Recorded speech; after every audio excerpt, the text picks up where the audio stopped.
Welcome to the Scaringi Law Lunch Break. This is your time of the day to learn a little bit about the law while you enjoy your lunch. Tonight, the President will address the nation on the border crisis and funding for the wall. The President has repeatedly stated he believes he has the authority to declare a national emergency and use existing funding to build the wall. There's much speculation about whether the President will use tonight's address to the nation to make that very declaration. Opponents of the President are strongly denouncing him for making this suggestion. They're making all kinds of arguments that the President has no such authority. In yesterday's Scaringi Law Lunch Break, we discussed the New York Times opinion piece by a Yale law professor who opined the President has no such authority. I went through his argument point by point and refuted each claim, and you can view yesterday's lunch break video on the Scaringi Law YouTube channel to listen to my legal analysis. But today, the Washington Post is now running a story.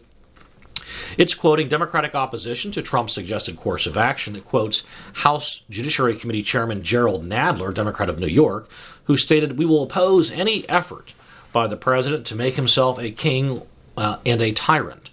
Now, those are pretty strong words, considering our founding fathers revolted and fought a war against their sovereign king, whom they viewed as a tyrant. But notice the Judiciary Committee chairman did not cite any law in support of his opposition to the President declaring a state of emergency. The Washington Post also quotes Jay Johnson, who served in the Obama administration as Secretary of Homeland Security and General Counsel to the Department of Defense, who said the laws Trump could invoke with his national emergency declaration are designed to authorize military construction projects during wartime. Well, that's false. There is no such limitation in the National Emergency Act limiting its use to only wartime, and Jay Johnson should know better.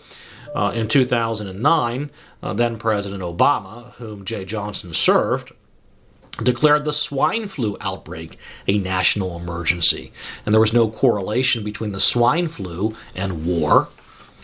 Jay Johnson continues by arguing the danger of using an authority like this and stretching it beyond its intended use is that Congress could then take it away, and it could not be used in situations where it's really needed. Now, that's another false statement. Congress cannot just take away laws. If Congress wants to rescind a statute, it can pass a bill, but it needs the President to sign that bill into law. This President will not be signing a bill into law that rescinds the National Emergency Act, considering he's thinking about using it to build the wall. The Post also quotes Robert F. Bauer, a White House counsel under President Barack Obama, who said, "Trump has fatally compromised his ability to defend this. He has so politicized this issue, and he's been so reckless in his presentation of what the stakes are, that he walks into court with two strikes against him, the ball about to break over the plate, and he's swinging too late." Well, that's a beautiful baseball metaphor, but the White House counsel under Barack Obama does not cite one case in which any court has struck down a national emergency declaration by any president. Now, there certainly will be legal challenges and lawsuits filed if President Trump declares a national emergency and starts building the wall. His opponents will most certainly file suit in the Ninth Circuit Court of Appeals, where they have had success in stopping the President from taking earlier actions designed to secure the border.